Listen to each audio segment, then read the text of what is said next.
Awesome. Then looking at, now we have talked about the economic violence, going to physical.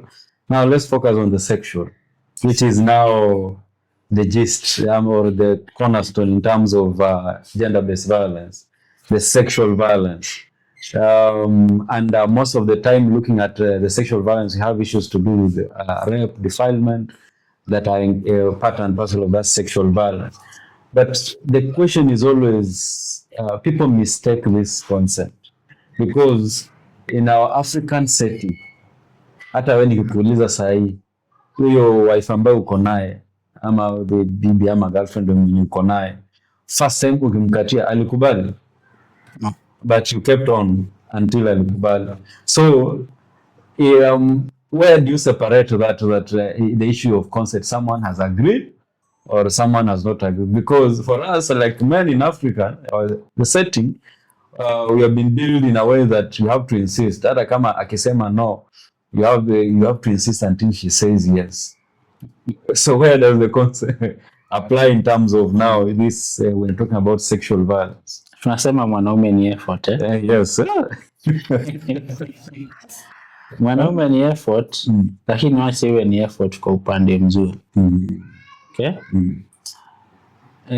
When a relationship starts, hatuna specific formula. Okay?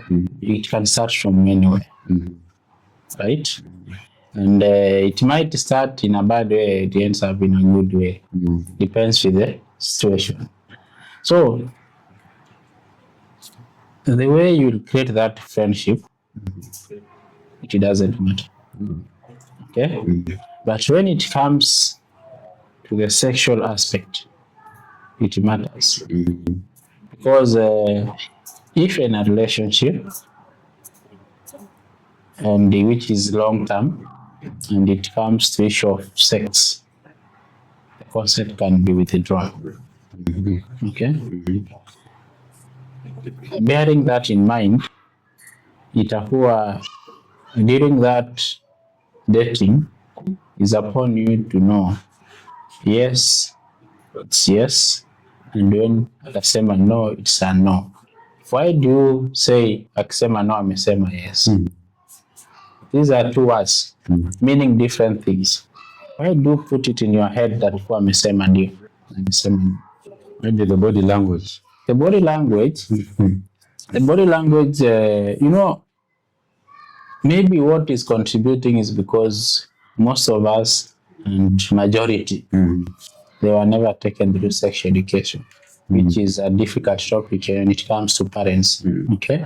But when if they are trained, even parents walikuwa wanatuambia tabia mbaya. Tabia mbaya, mimi tabia mbaya ni. So we just keep off. Yes, but when you train your child to say no, it's meant to be no. It's yes, it's a yes. But sasa unaona mwanadada ni kama Kiafrika inakataa kusema nimekubali ndio. Okay? Yes. And that is becoming a problem to the society. And I met a comment, a lady was saying, what has happened with these men nowadays? Ukiwaambia tu no wameenda, hata they are not insist. Hata insist. I was asking myself, now when you insist again, it becomes bad. Now if you don't insist again, what is happening to these men? I think I'll give a credit to that when men are told no and they just walk and wanaendelea na shughuli, okay? But so it feels like, why is it not insisting? He was not serious maybe. Because that is how people gauge. They feel like if you're not insisting, that means it's not important. Which side is safer for you as a man? Between insisting na amesema no, ujipe shughuli, na kuinsist that uone body language inakwambia ndio hivyo, then equate na it was forceful. Okay? Afadhali waambiwe aseme no, then just jipe shughuli. That's why they are complaining, which is an advantage to the man because they are the ones who are in the prison as the perpetrator. Okay? It's like just nikuje nimechukua dem, tumeenda, we are friends. We have taken some chips kuku mahali, tumekula, tumeshika bia moja mbili, then we are partying, okay? Yes. But now you as a man unasema hapa nimespend. Yes. Okay? Where resources have gone, I must go there. I must go there. Okay? But that does not mean that I may consent. Mhm. The only thing that she consented is to eat chips, cook, take some beers. Okay? But it was not sexual. Consented to eat chips, Yes. but not me. Okay, Yes. okay. You should be very careful. And in fact, you should even be afraid Mhm. of another person genitalia. Mhm. Sehemu za siri achia Mwenye siri ama mwenye sehemu mwenyewe za na siri. mwenye sehemu za siri Sawa. siache pale Eh. mpaka pale atakapokupa Mhm. ruhusa. And that's why it's debatable. Wanasema can we have rape in marriage? Mhm. Okay?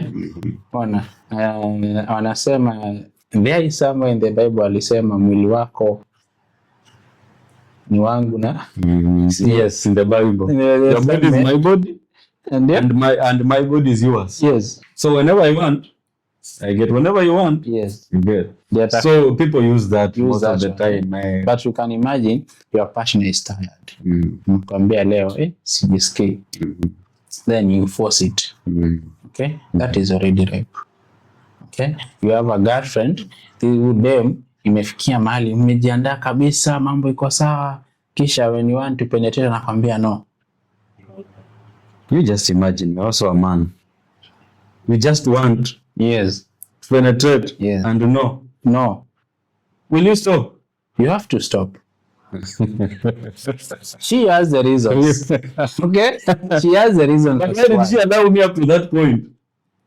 I started, and then now I want to finish, and then I'm being told to stop without even going through that. According to sexual act, nasema consent can be withdrawn anytime. Okay, that is law. Because when you are accused of rape or defilement, the law that govern on how it is done. Okay, so you can imagine this lady amekwambia no,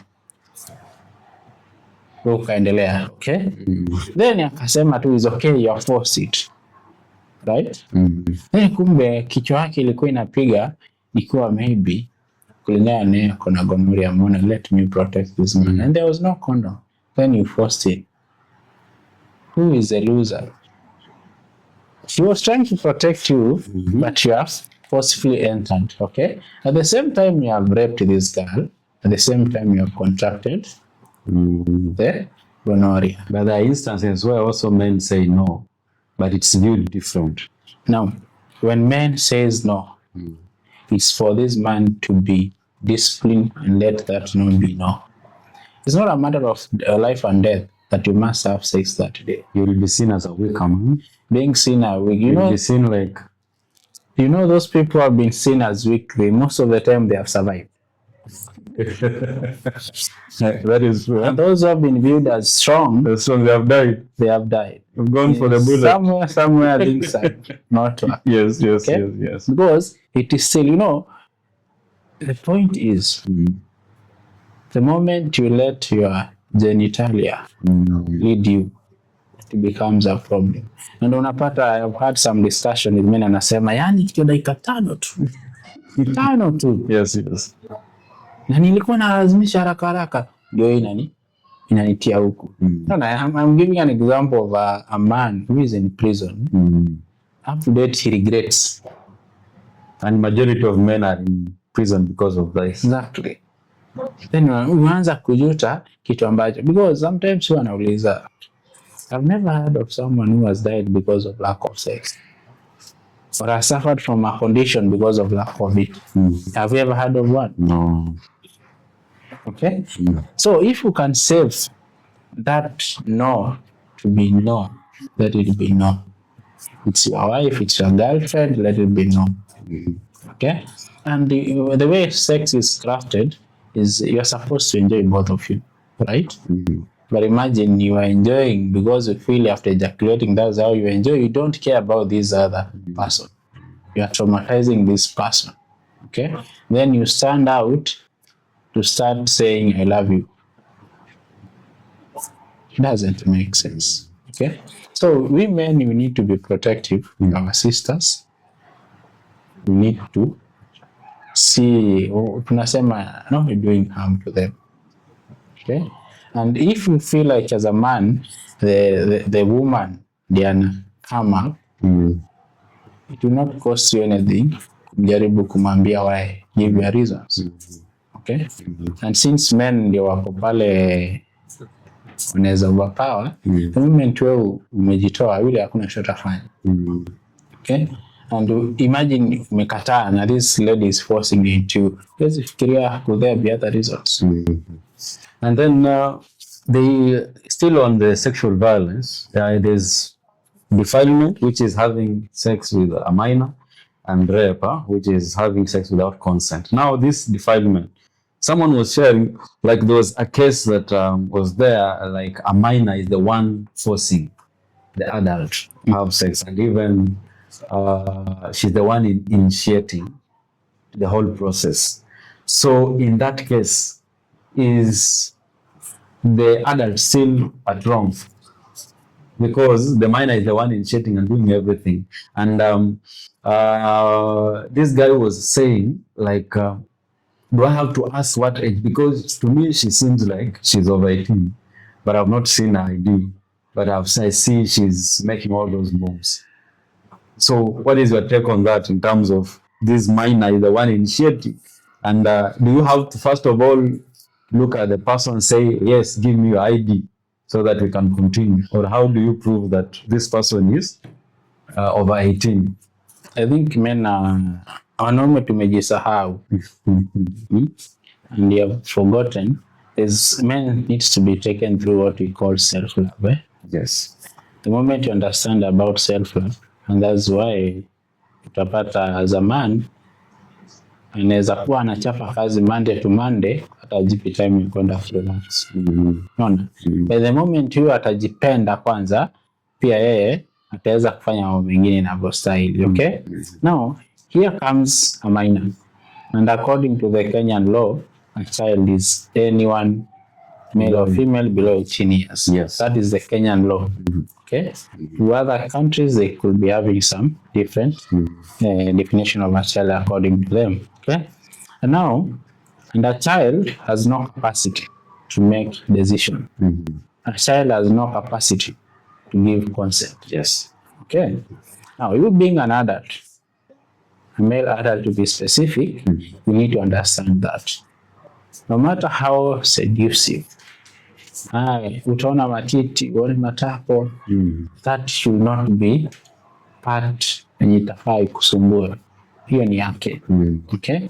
If you are really interested, look for an adult, have consent. Now, the consent to this girl does not apply. Okay? That is zero. The moment that girl comes to the facility and this girl is empowered, which is in most cases naona to the day-to-day practice, once you empower this girl, you give this girl information, anageukia ule mwanaume, anaona kumbe ulikuwa unanidhulumu. Rather, ungefaa kumprotect. Now, when it comes to law, the case has gone to the court. Will be guilty as long as it's proved. Okay? Ndio unaambia mwanaume, if kama umeona kimeumana, na lazima ikuwe ni yeye, to be on the safer side. ID, hakuna ID, itisha na inaitwa nini waiting. Pengine anasubiria. Na sasa kama ulimpata kwa club by mistake, of course clubs kuna zile wana restrict under 18 usinge, lakini ako huko na umepatana huko. And then the case turns out like she was a minor. Ignorance has got no defense. If it comes to sexual matters, guard your genitals. Where utampata, do not be an excuse. Itakuramba. Okay? The issue of that the minor afai kuja kwa club, and you know our adolescents, girls and boys, they can do some sticky things, and you'll find them in the clubs. Okay? But I believe as a man, when you see a child, despite how physically she's appearing, you cannot lose a child. If you are smart, it means if you're not smart, you have to be smart.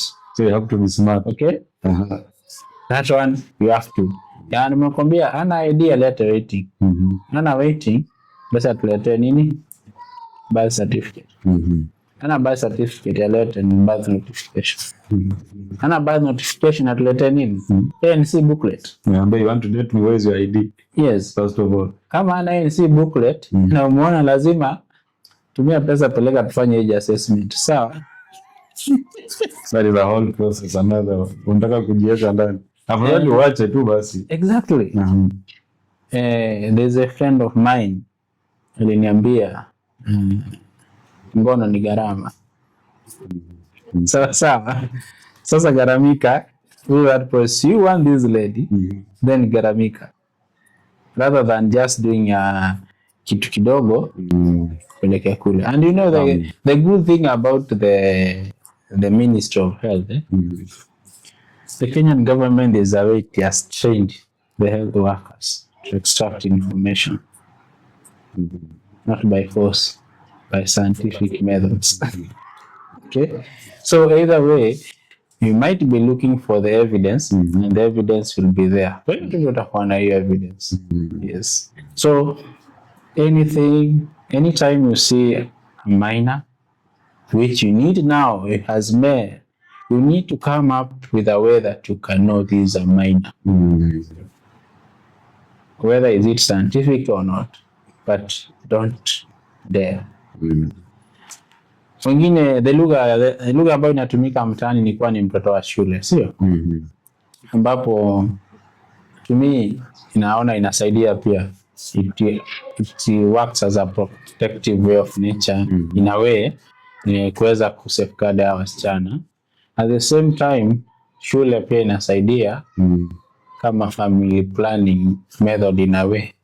No, that period unakaa shuleni na ile uoga uko nao kama msichana utajipata uki-involve in sexual activities, and that one will be safe compared to those children who are less privileged wako kule kijijini wakienda shuleni utapata tu wanapata watoto wanaka upesi. Okay? So let us as men keep off minors completely. For the adults, just get consent. And a proper consent.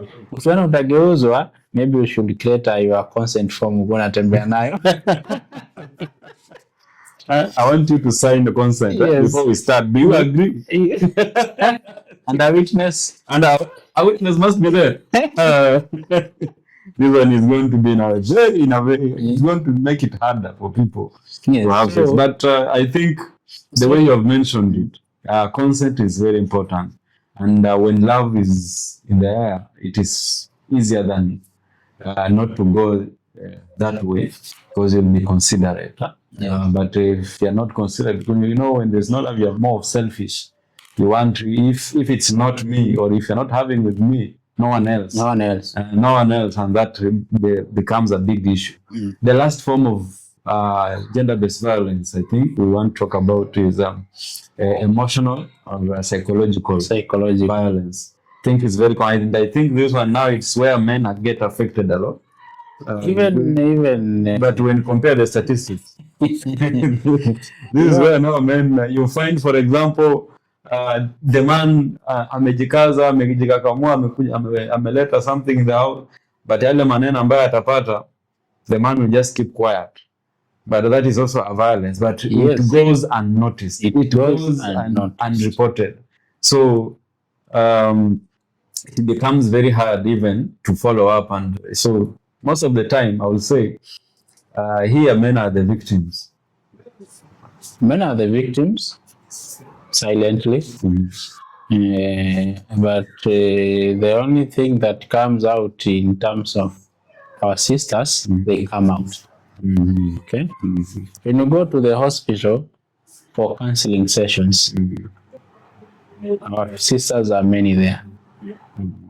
You will see a lot of ladies. Women are there. But men are not there. Okay? And one thing I really appreciate about those who come out, they get help and they go out celebrate. And one of the men, when I told him to go even for counseling, he said, what are they going to talk about that I cannot handle? Those are things I can handle. I can sit down and think about myself and try to change. So when telling me about counseling, Unajua, I'm going there talking my problem to someone else. That is unajua, now the perception.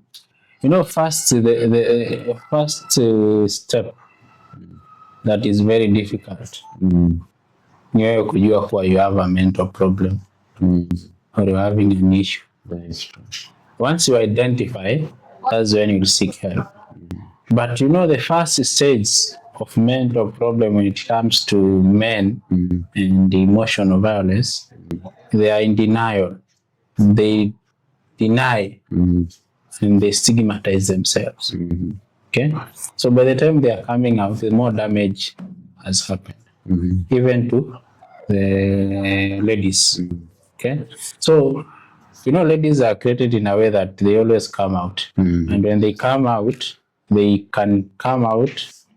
I was looking into someone saying maybe we should start a program where we can let women go and cry. Okay? They cry watoe. So pia wanaume tutengeneze mahali wanaume wanaweza lia. Imagine hiyo base. But not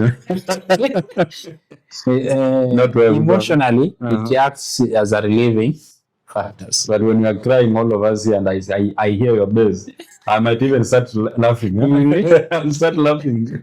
So and my crying will go away. So the emotional violence is very common, goes unnoticed and goes unreported. But you encourage people to come out, come and share, and you'll get help definitely. Usikufe peke yako. And that does not make you weak when you come and share. Okay? We have friends who have shared with me. Okay? And when we are sharing, you feel good. Okay? You feel happy. Then maybe you can find a way on how to go handle the matter. But remember, we go to handle this matter not physically or not emotionally, that will give you a counter. Okay? But always it's good to learn on how to solve a problem. Isikuwe tu inazungumziwa unakaa. It's interesting. Men want to be appreciated also, which is very rare, right? Very rare. Appreciation ni binguni. Ni binguni. Hapa bana, wewe ni majukumu yako. But because of appreciate your woman, utasikia itakuwa pia ni issue. I think even the Valentine Days is always the women, but it's supposed to be both.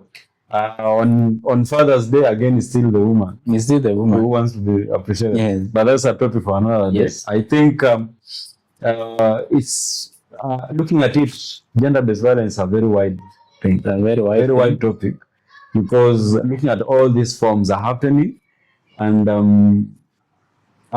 there's a way we have integrated them into our community until we just look at some things that are just normal in the way of life. But before I continue, there's something that has come up. Someone said that, for example, if I had a lady who is underage, I had sex with her, and then later on she reaches like 30 years, and she remembers that she wants to report that incident that happened to her 17 years ago or 16 years ago, she can still go ahead and do that. Was this case reported? Not reported. It was not. But now, reported. for example, we are talking about this issue. Yes. You have a 30-year-old. She remembers when she was still 16 years old, she was defiled, and she knows the person who defiled her. So can she still revive that case, even if she has moved on that long, that more than 10 years, more than 20 years, when she was still a child, now she's an adult? Can she still go ahead? Or, for example, a man marries a woman who is underage, 16 years. They have lived for 35 years. And then this woman just feels like now they have been having issues. Now she also wants to revive that case of her being defiled when she's still 16. Is it possible? Okay. The issue of gender, and especially when it comes to sexual violence, to be specific, defilement. If this matter was never reported, it's upon the complainant, who is the lady, to prove. Okay? Still she'll be listened to. But if the matter was reported to the police station and something happened, and she feels now she's 30 and she feels justice was never served, she's still allowed to come and reopen the case. This is a criminal matter and it never closes. Yes, until it's exhausted fully. So men are not safe. Okay? As long as this lady ndiye atakuja complain, atasikizwa. Even the man. Yeah. Like now the evidence, before we go to how do we address the whole challenge, the problem is now men can also be raped, right? Yes. But proving that a man has been raped has always been a challenge. So how do you go about it? Because you must have evidence. Coming to the hospital or to the police station, a man to come and to lodge a complaint that he has been raped, it looks like it's difficult for men. Okay? But this is what I would say. Let them come. Okay? The moment a man comes and complains that he has been raped, it's upon him to prove he has been raped. We'll do the normal procedure. Trauma tent, you take the evidence, then tutatumia ile tutapeana. Which evidence are you going to take now? Okay, for a man coming, you have to listen to this man. He'll give you the scenario, the history of what happened. Okay, then you'll have to examine this man, and in this case, one of the organs to examine his genital organs. Okay, now, do you know, for a case of rape, even a man gets injured in his penis? Okay? Do you know if that man presents himself hajaoga, hajakojoa, amekuja tu from the scene, amekuja akasema amekuwa raped, you'll be able to extract materials ambazo tutaziweka pale. Okay? Now, being the notion kuwa mwanaume hawezi kuwa raped na ule mwanamke anaweza msingizia kwa ende alimrape, that one sisi hatutaingilia. Tutaingilia vile anavyoelezea na ile material utaweza ku extract. Okay? So mwanaume pia atakuwa raped, mwanaume pia atasikizwa. So asiogope kukuja ati atasikizwa. Hiyo acha akuje, sisi wenyewe tutajua how to go about it. Tutapata justice. It's interesting. So but the challenge is the man comes, kesi inasonga, na anakuwa advice na watu kule mitaani, na withdraw the case because of stigma. Okay? And they'll keep suffering. From your own experience, these things are GBV is very common. Why do you think? What is the root cause? Why do you think it is common, and why do you think people find it very hard to come out? Because you've mentioned the issue of stigma. Where do you think is the problem? You know, it's very hard in human nature to come out because of some factors surrounding the way sex is viewed. Okay? If this is a mother who happened to be married, and the perpetrator happened to be the stepfather of a minor or the father of a minor. Okay? And this lady is not working. Okay? The father is a breadwinner. This lady would rather cover up. Okay? Aweze ku enjoy zile benefit, asikuje kusema nje. Number two, the moment itasemekana XY alikuwa defiled ama amekuwa raped, the moment majirani watasikia, pia watataka kuuliza, how are you raped? So ndio litaka, how can you be raped? How are you defiled? And sasa you can imagine a child mwenye amepelekea jamaa kwa maji kwa nyumba apewe shilingi yake 10 kwa sababu ya ule umaskini, ameenda akakuwa raped pale. In the process some people start saying alijipeleka kule nyumba. Okay? Na huyu msichana akielezewa pia anaonyesha yenyewe nilijipeleka kwake, kimawazo anasema nilijipeleka, niliingia kule kwake na ile tukio likatukia. So pia nitakuwa haizitokezea. Unaona? So kuna mambo mengi ambayo yanakuja pale. Pia utapata up to this moment, people don't know that SGBV is free of charge. Yes, SGBV services. SGBV services is free of charge to all government hospital and some of the private hospitals. They are doing it for free. Okay?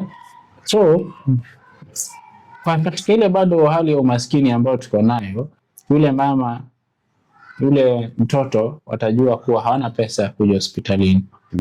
Okay?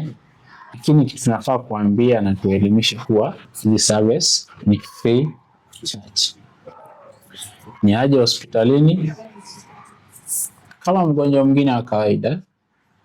Most of our centers kama hapa Mombasa na zile centers ambazo ziko na gender office pale. Waweza kuja unasema unamtafuta Dr. Hope.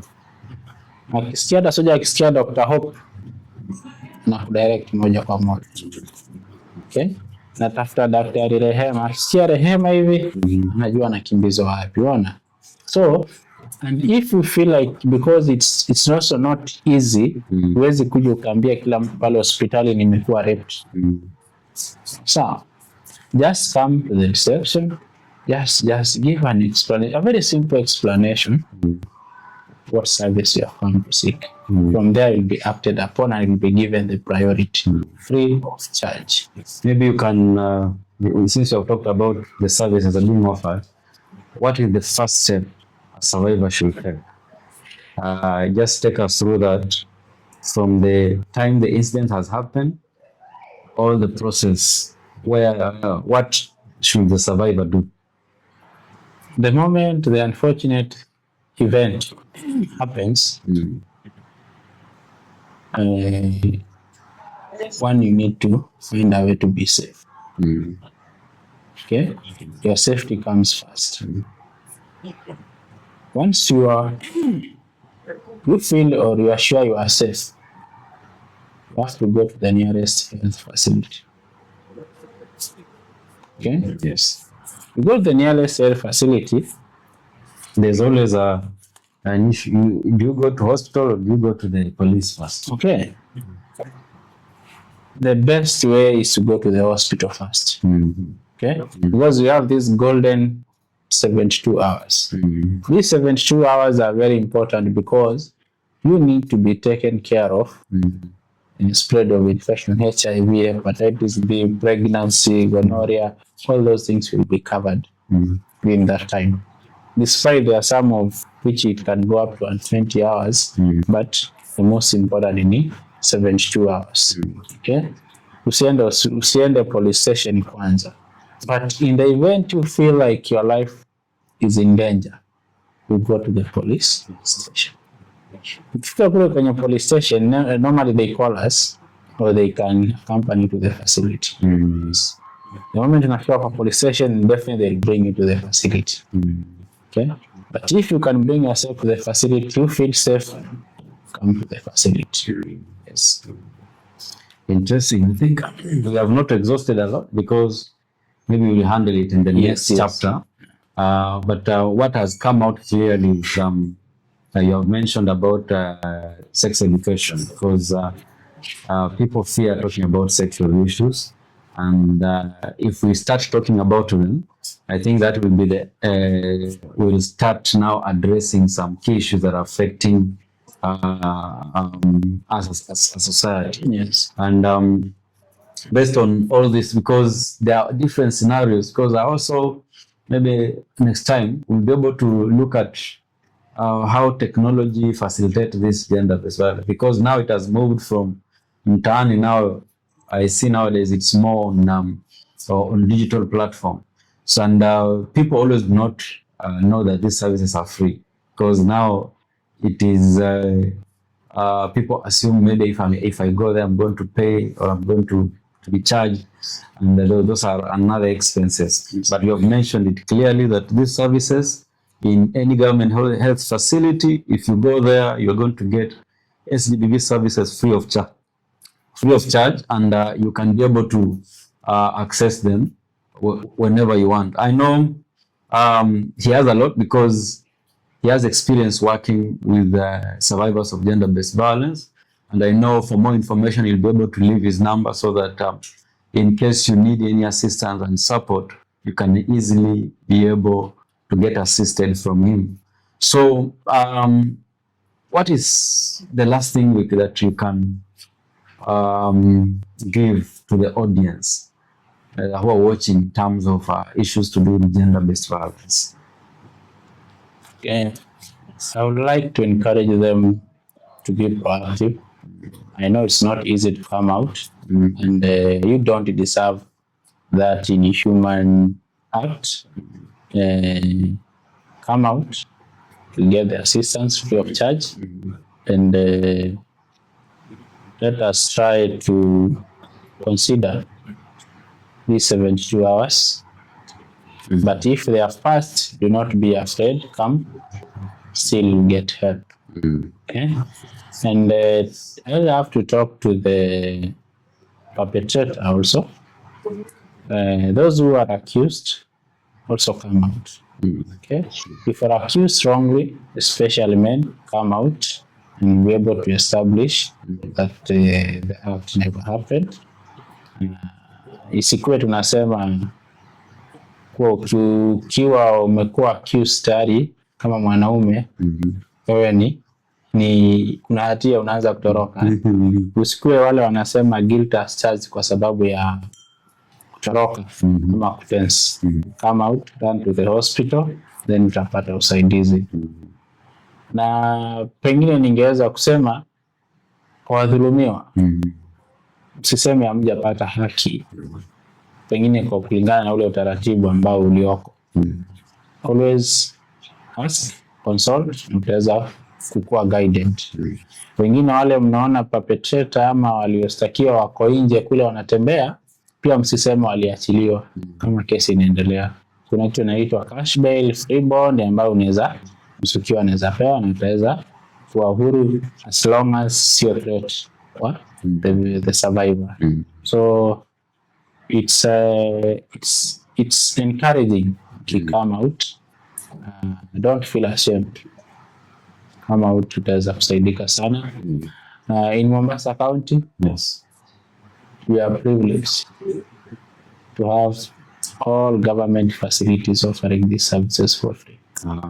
So it's not across Kenya, it's only in It's Mombasa. across Kenya, but Mombasa, let me talk of Mombasa specific, yes. where we are and where the county government of Mombasa has really worked hard on that. So the services are free, and if I can mention Nairobi Women, also is 24 hours. If you cannot access the services at the government facilities, go to Nairobi Women. Okay, the services there. Okay, and to the police are very accommodating. Yes, let them come out. I think it's very important. You have highlighted a lot of important issues, but what is coming out is that let's break the silence. Yes. Let's start speaking up, because these issues are affecting us, and if we do not speak out, then we'll continue to suffer. You have heard from him. He mentioned that those who fear will live long, huh? Or what did you say? You said those who fear, they live long. They live long. Huh? So it means that you have to, your safety comes first. Yes. And if these services are being offered for free and you're suffering, then you really need support. There's no reason of not coming out. There's no reason for you not to come out. So we'll continue giving you this knowledge. We'll continue to empower you, to give you more interesting issues that are affecting our society. But we encourage you to support us. And in case you want to partner with us, you want to work with us, the number is on our screen. You'll be able to reach us on that number so that you see how can we work together to alleviate and to be able to support our community to be a better place to live in for our children, for ourselves, and for even our parents. Thank you so much, and God bless you. Hello everyone, my name is Ben Aluchen, and I'm a youth specialist. I work with young people to support them, to empower them, and to give them information and guide them to help them become better people in the society. So my work generally revolves around youth programming on health issues and mentorship program. Wellness Wave, this is a program that is designed to highlight issues that are affecting the community and be able to give knowledge, be able to clarify values, and to transform our attitude so that we can be in a better society, we can live in a healthy society. We are here to identify issues and to see how can we be able to address them together. We'll be having different guests, we'll be having different engagements to ensure that we make the community a better place to live in. Thank you. My name is Jerome Hesbon. I'm a clinical officer by profession, and passionately and much concerned about gender-based violence. I'm a TOT. I train on gender matters. I'm a court user and an expert witness, and I serve the survivors of gender-based violence at large. And I hope this program will empower us in the community and will create a safer environment for all of us. Thank you.